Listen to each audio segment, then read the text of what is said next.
Hello, my name is Steph Pike and I'm here with Doug Locke, who leads our international school projects team at VWV. I work closely with Doug on these projects, and today I'm going to be asking Doug a few questions about international projects and what's involved.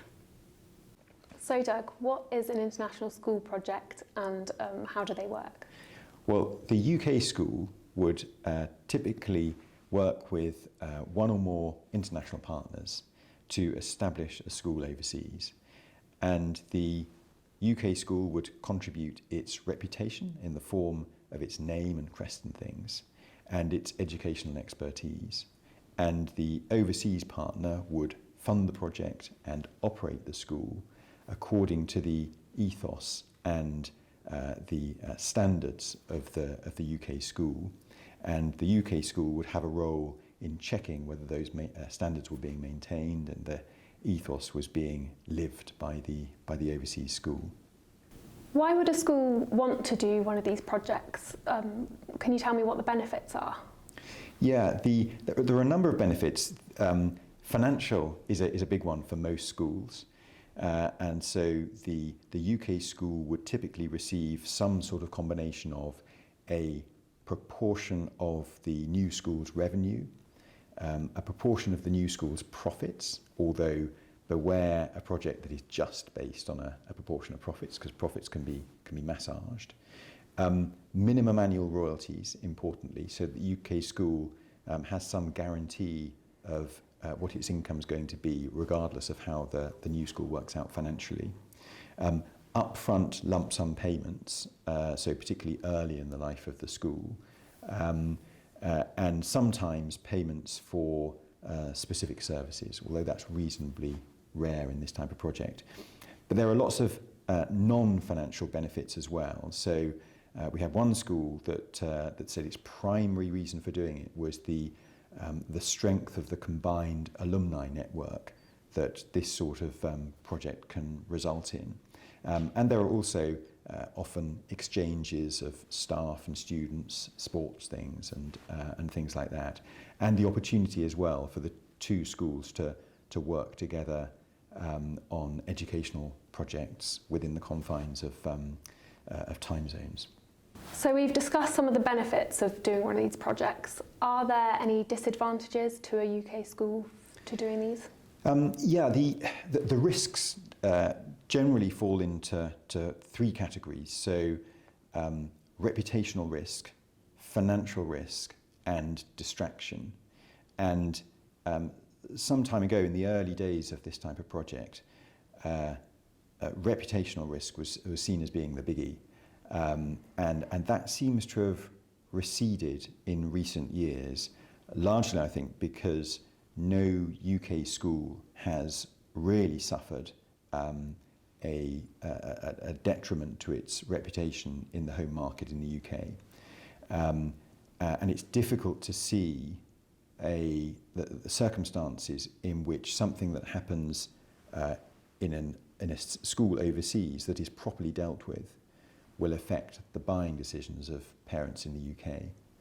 It's possible, I think, that if something goes wrong in an overseas school, that another school with the same brand in that territory or neighbouring territory could suffer some knock-on effect on its reputation, but less likely in the UK. So that's reputation, and that, as I say, used to be the most important one, and we've been tracking in a number of conferences that we've spoken at what delegates feel is the most important risk, and this has developed over time. So it used to be reputation, and now the biggest risk that people foresee, I think wisely, is distraction. So the idea that the individuals at the UK school that will be responsible for these projects and getting these projects off the ground will already be busy people with full jobs and not too much time on their hands. So how do they create the time to run the international project without creating holes back at the UK school?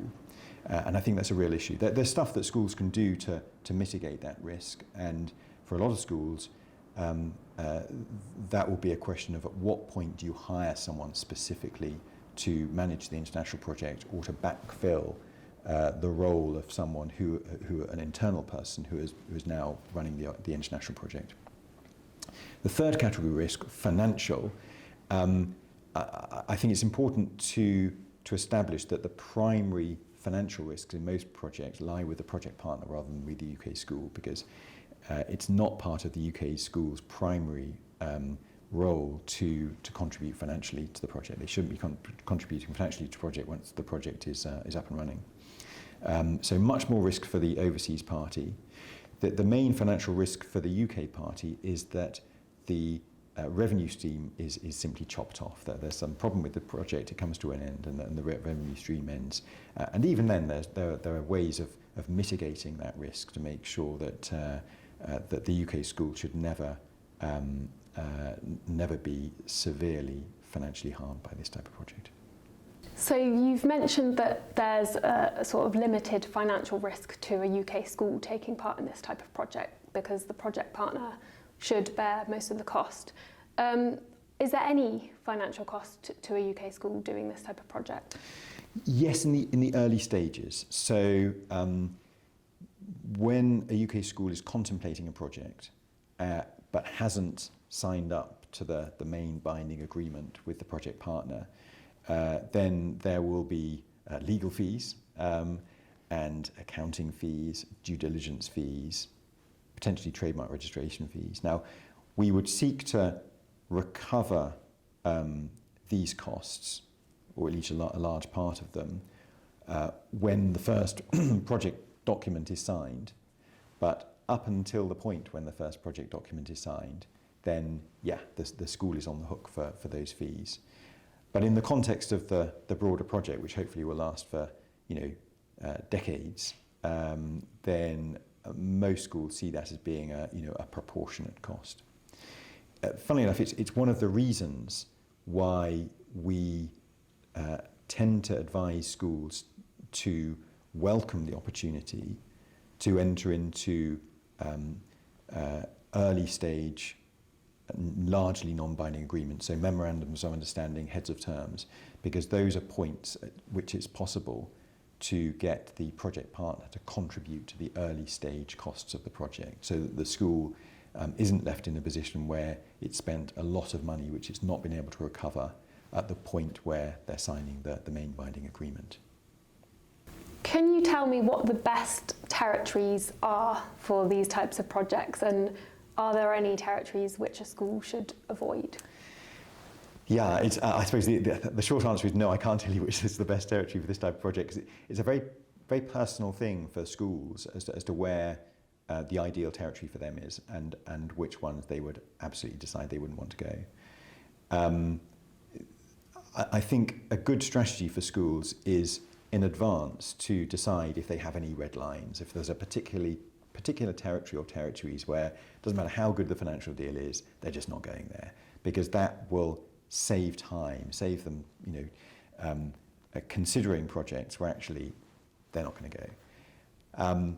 Beyond that, those really quite few territories probably for most schools, it pays, I think, to keep an open mind and to judge every potential project that comes along on its merits, and in particular to consider the most important factor as the project partner and how aligned the project partner's aims are with the UK school's aims, whether they trust each other. And that tends to be a more important predictor of whether a project is going to be successful than what the territory is. So you can have a territory that on the face of it looks really, really promising, but I'd go with a project in a less promising territory with a better aligned partner, if a school has that sort of choice. How would a school go about meeting a potential project partner or overseas investor for one of these types of projects?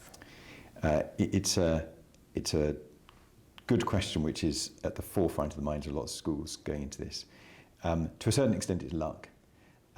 So some schools just are lucky in being approached by the right project partner for them, and other schools have to work really quite hard at it. The wider school community, so ex-pupils, parents, are a really good source of contacts. Those people themselves might be potential project partners or might know of potential project partners. And with that in mind, it is worth, I think, making it known to the wider school community that if the right project were to present itself, then the school would be up for it. There was a time, sort of 10 years ago, 15 years ago, when these projects were in an earlier phase, where everyone was very concerned about confidentiality, because these projects were a bit left field, and would it upset the school community if they were to hear that this rather strange project was being contemplated.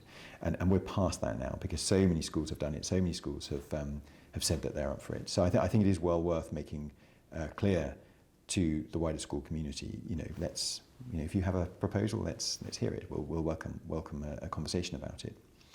Beyond that, the Department for International Trade run delegations, which can be really good, to specific countries, and they will arrange meetings with potential project partners at times when that sort of travel is possible. And as well, there are private organisations that are set up with a view to matchmaking UK schools with project partners, and it's worth having a conversation with them as well. Although, beware the commercial basis of that sort of introduction, and it's best to make sure that one isn't signing up for huge amounts of money on a promise that an introduction might be made. As a lawyer, can you tell me about the legal documents that are involved in this type of project? Yes, absolutely. So the three that usually appear in this type of project are the Memorandum of Understanding, sometimes called a Letter of Intent, the Heads of Terms, and then the full binding agreement. And the Memorandum of Understanding is a largely non-binding document which says that the parties are in discussions and that they hope that will lead to something.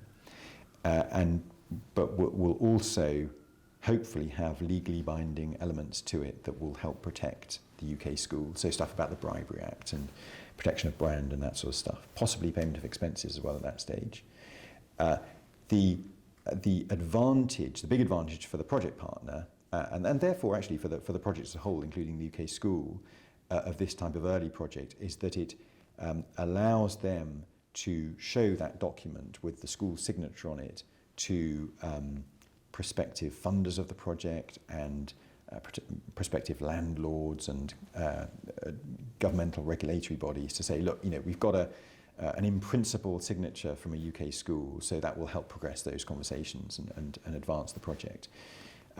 And from the UK school's perspective, that's a good thing, but also they get these protections from the binding elements of it. Then the second document, the Heads of Terms, that is similarly largely non-binding and sets out in plain English the outline commercial deal in principle. And that is useful because if you can't agree in principle on the percentage of revenue, whatever it might be, in the Heads of Terms, then you've saved yourself all the trouble of negotiating the longer legally binding agreement, and you can go and try to find another partner where you can agree that sort of stuff. And then finally, you have the more, much more detailed legally binding agreement, and at that stage, everyone's on the hook, and the school can be built and hopefully flourish. In your experience, how long would you say it takes from meeting a potential project partner to a school opening in an overseas territory? Yes, the traditional lawyer's answer to that question is it depends. The quickest we've had is parties who first encountered each other in late autumn, and the school opened the following September, so less than a year. I don't think anyone involved in that project would hold that up as being the sort of, something to aim for or to be repeated. So typically, you're looking at least 18 months. And a lot depends on the approach of the project partner, so how cooperative they are in the negotiations, how concentrated they are on this project, because typically project partners have broader businesses and they get distracted with that. There's also the sort of rhythm of governor meetings on the UK side, so things need signing off, and so we need to wait for governor meetings and things. What we say is that we'll try to keep things moving on and to turn around documents and to give advice promptly, so that whatever else is going to cause a delay in the project, it won't be the lawyers that cause the delay in the project. But I think that another thing that affected is whether we're talking about an entirely new school where it has to be designed and built, or we're talking about a school that is an existing school but being rebranded. And practically as well, one thing that sort of is a potentially delaying factor is finding the head, because heads typically have fairly long notice periods, and so you've got to find the head and then get the head started before often parents will agree to send their children to the school. So even the timeline of the head pushes things back a fair way. On the whole, I think it's good not to hang around, to sort of get on with it, but equally it's better to have it sort of properly planned than to rush it through a year earlier than it ought to be, because these are long-term projects. Hopefully the school will be there for decades. So a year at the beginning, in order to get, say, the right head or the right building, pays in the long run. How would a school carry out due diligence on a potential project partner in an international project? I think there's a combination of informal due diligence and more formal. So the informal is at a most basic level, Googling, talking to people at the local embassy, talking to people in the sector, at the Department for International Trade, whose schools department can be really, really helpful. And then there's the more formal side, where you pay a few £1,000s to an organisation to do financial and non-financial due diligence on organisations involved in the project and leading individuals at those organisations. And we can let schools know the details of the organisations that typically do that sort of thing. It is really important, the whole due diligence thing, and we have had projects that have foundered where a seemingly really good project turns out to have someone involved in it that the UK school wouldn't want to be involved in. So it's not a step to be skipped. A question arises as to at what stage you progress from the informal due diligence to the more formal, and the answer to that question depends on the project, and depends on how easy you think it's going to be to get to a commercial deal versus your confidence that the project partner is going to come up clean in the due diligence. But there's always a bit of an art rather than a science as to when you sort of push the button to spend £1,000 on due diligence investigations. Which entity, from the school's perspective, would enter into these legal documents? Obviously, most schools are charities. Would it be the charity? Typically not the charity. So typically, if we are talking about a charitable school, then it would be via a trading company, usually a trading company specifically set up for this type of international project. And then the charity would contract with this company in order to ensure that the company has what it needs in order to enter into agreements with the project partner. And that means that we don't have problems then with charity law and tax. There are sometimes exceptions to that where, for local regulatory reasons in the territory, we encounter a government that requires some sort of direct link with the charity. And then we have to sort of make sure that the that what's being sought accords with the charity's objectives, and it gets a bit more complicated. But yeah, nearly always it's a trading company that enters into the agreement, not the charity itself. How would a school protect its brand and trademarks for one of these types of projects? Is there any way of registering the trademarks abroad? Yeah, really important to seek to register the name and separately the crest in the relevant territory. And in other territories where there is a fair chance that there might be future projects, or where we'd be really annoyed if someone were to pinch our name or crest. The key thing to bear in mind is that however old and famous a UK school is, until it has registered its name in a particular territory, then a third party could come along and set up a school under that name and not enter into agreements with the UK school, not pay the UK school anything. And that's not just a theoretical risk, it has happened in various parts of the world. And another thing we've seen a little bit of, not very much so far, but trademark squatting, where people register the name of a UK school in a particular territory where they think they might go in order to nip in there ahead and then hold the school to ransom. So it pays to get your trademark applications in relevant territories early. The dilemma arises from the fact that to simply register a school's name as a trademark in all the territories in the world would be prohibitively expensive. Unless you're sort of Coca-Cola or someone, you can't do that. So there's always going to be a judgment where you balance the trademark risk with the cost. And that's something where us at VL Wasborough, you specifically, Steph, can advise schools on the best strategy to balance that, cash versus protection thing. So those things that schools do is to talk to us about that, and at an individual level we can go through, what the best way of proceeding there is.